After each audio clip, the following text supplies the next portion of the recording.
भाई कोई भी नहीं चाहता कि लोग उसे पुअरली एजुकेटेड इंडिविजुअल बोले यानी कि जाहिल बोले, है ना। हम सब चाहते हैं कि लोग हमें स्मार्ट समझें, लेकिन क्या आपको पता है कि कुछ खास ऐसी चीजें हैं जो आपको पुअरली एजुकेटेड दिखा सकती हैं। well, अगर आपको नहीं पता तो अब पता चल जाएगा, लेकिन क्या आपको आइडिया है कि ये क्वालिटीज क्या है? तो फिक्र मत करो, हमने 7 निशानियों की लिस्ट बनाई है जो पुअरली एजुकेटेड इंडिविजुअल्स में पाई जाती है, और साथ ही कुछ ऑसम टिप्स भी दिए हैं कि आप इन सबसे कैसे बच सकते हैं। Sounds good? तो चलो फिर शुरू करते हैं। They are judgemental.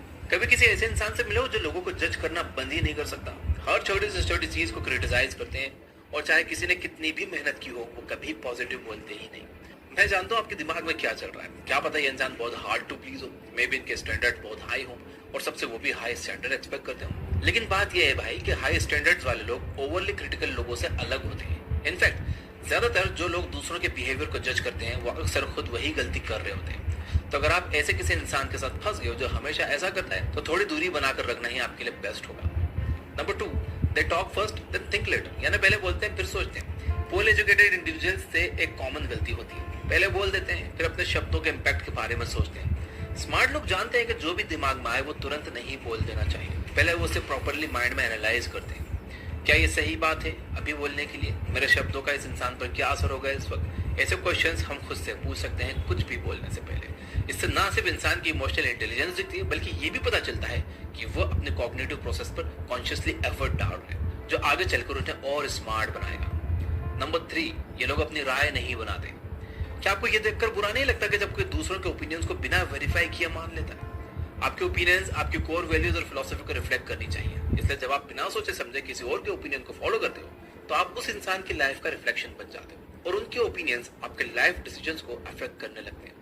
अपने खुद के ओपिनियन बनाना यूजुअली खुद को जानने का एक इफेक्टिव तरीका है, और ये सेल्फ अवेयरनेस की जर्नी में भी हेल्प करता है। लेकिन जब एक पोरली एजुकेटेड इंडिविजुअल दूसरे लोगों के ओपिनियंस, असम्पशंस, मिस और अनवेरिफाइड फाइंडिंग्स को अपनी लाइफ डिक्टेट करने देता है, तो सेल्फ अवेयर होना मुश्किल हो जाता है, और अक्सर उन्हें पता ही नहीं होता कि वो असल में है कौन। Number 4, they are self centred, यानी सिर्फ अपने बारे में सोचते हैं। ये सुनकर शायद बुरा लगे, लेकिन यार पूरी दुनिया तुम्हारे आसपास नहीं घूमती। चाहे आप ग्रुप में सबसे टैलेंटेड हो, सबसे खूबसूरत हो भाई, सबसे स्किल्ड इंसान हो, हर चीज आपके बारे में नहीं हो सकती।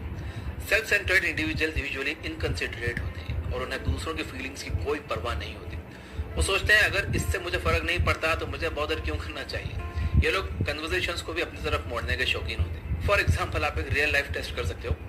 आप अपने फ्रेंड्स को बताओ कि एक हफ्ते पहले आपका एक्सीडेंट हुआ था। सेल्फ सेंटर्ड इंसान बोलेगा कि उसका तो और भी बुरा एक्सीडेंट हुआ था। अगर आप बोलोगे कि आप स्पेस में थे तो ये बोलेगा कि ये चांद पे था। अगर आप बोलोगे कि आपने माउंटेन्स क्लाइंबिंग का रिकॉर्ड तोड़ा है, तो सेल्फ सेंटर्ड इंसान आर्ग्यू करेगा कि भाई उसने तो वो रिकॉर्ड बचपन में ही तोड़ा था, भले ही उसका पैर टूटा हो। सेल्फ सेंटर्ड होने का मतलब है कि वो हमेशा अटेंशन का सेंटर बनना चाहता है, और अगर इसके लिए उन्हें झूठ बोलना पड़े या लोगों को मैनिपुलेट करना पड़े तो भी उन्हें कोई फर्क नहीं पड़ता। Number 5, they are easily influenced by others. Poll educated individuals का एक कॉमन रेड फ्लैग मैं आपको बताता हूँ, वो दूसरे लोगों की बातों और एक्शन से इजीली स्वे हो जाते हैं। अब हमें ये कहना होगा कि हम किसी ना किसी तरीके से इन्फ्लुएंस होते हैं, चाहे हमें पता हो या ना। लेकिन ये तब एक मेजर प्रॉब्लम बन जाती है जब आप दूसरे के इनपुट के बिना इंपॉर्टेंट डिसीजन नहीं ले सकते, या जब आप अपनी लाइफ इस बात पर जीते हो कि दूसरे लोग क्या सोचते हैं। चलो एक क्विक एक्सपेरिमेंट ट्राई करते हैं। मैं कुछ क्वेश्चन पूछूंगा जो आपको मेजर करने में हेल्प करेंगे कि आप दूसरों से कितने इन्फ्लुएंस हो रहे हो। पहला सवाल, क्या आपको हमेशा दूसरे लोगों को खुश करने की जरूरत महसूस होती है? दूसरा सवाल, क्या आप अक्सर इस बात से परेशान रहते हो कि आप किसी को अपसेट तो नहीं कर रहे? और आप कितनी बार लोगों को ना बोलते हो? या क्या आपको यस बोलना बहुत मुश्किल लगता है, खासकर तब जब आप सच में ना कहना चाहते हो? अब इन सवालों के जवाब आपको बहुत सारी चीजें क्लियर करने में हेल्प करेंगे। ये आपको दिखाएंगे कि आप दूसरों के ओपिनियन से कॉन्स्टेंटली बॉदर होते हो, और इस चीज ने आपकी लाइफस्टाइल और डिसीजंस को कैसे इफेक्ट किया है। नंबर 6, ये लोग बेहतर बनने की कभी कोशिश ही नहीं करते। ये बिना किसी शक के पोरली एजुकेटेड पर्सन को पहचानने का सबसे आसान तरीका है। वो जो करते हैं उसमें बेहतर बनने का कोई एफर्ट नहीं करते, या इससे भी बुरा, वो एक बेहतर इंसान बनने की कोई कोशिश नहीं करते। सुधरने का ये डिसीजन यूजुअली अनकॉन्शियस होता है, और इसका रीजन है कि आप अपने कंफर्ट जोन में बहुत कंफर्टेबल हो गए। जब कोई इंसान बहुत रिलैक्स हो जाता है तो इसे इंप्रूवमेंट की जरूरत ही नहीं महसूस होती, और एफर्ट क्यों डालू भाई जब मेरा बैर मिनिमम भी ठीक है। लेकिन ये सच है कि आपका बैर मिनिमम ओके नहीं है। आप ना सिर्फ खुद को अपनी लाइफ पोटेंशियल तक पहुंचने से रोक रहे हो, बल्कि आप शायद अपने वो बड़े सपने भी अचीव नहीं कर पाओगे। इसका रीजन ये भी हो सकता है कि आपको पता ही नहीं है कि आपको असल में चाहिए क्या, इसलिए आप कुछ भी नहीं करने का डिसाइड करते हो।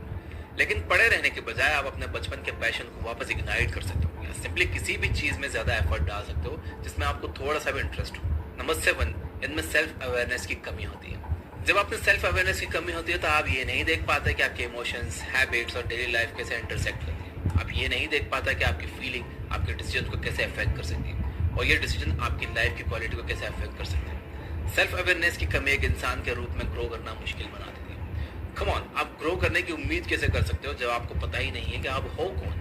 ज्यादा सेल्फ अवेयर बनने से आपने खुद के अंदर की गहराई को झांकने और अपने असली रूप को देखने का चुनाव किया है। क्या चीज आपको दूसरों से अलग बनाती है, आपके स्ट्रेंथ्स और आपकी वीकनेसेस क्या हैं।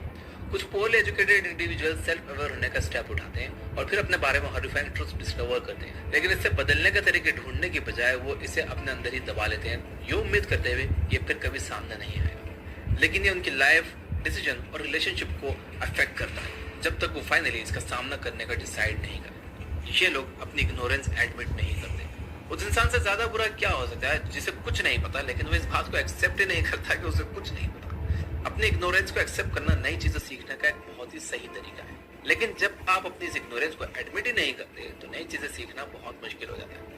और जब आप नई चीजें सीखने से मना करते हो तो बस कुछ ही टाइम की बात है जब आपको ऑर्गेनाइजेशंस या एम्प्लॉयर्स डिस्कार्ड कर देंगे, क्योंकि कोई भी ऐसा इंसान नहीं रखना चाहता जो ग्रो करने के लिए रेडी ना हो। तो भाई अब क्या करें? अगर आप इन निशानियों में से कोई भी निशानी अपने आप में देखते हो तो घबराने की जरूरत नहीं। अवेयरनेस ही फर्स्ट स्टेप है इंप्रूवमेंट का। हर रोज थोड़ा थोड़ा करके अपनी सोच को पॉजिटिव डायरेक्शन में बदलो, अपने डिसीजन पर ध्यान दो और अपने स्किल्स को अपग्रेड करते रहो। अपने आप को जज मत करो, लेकिन अपनी हैबिट्स को इम्प्रूव करो। लीडरशिप, इंटेलिजेंस और एजुकेशन सिर्फ डिग्री से नहीं बल्कि एटीट्यूड और लर्निंग से आती है। आप हर दिन नया सीख सकते हो, नया बन सकते हो।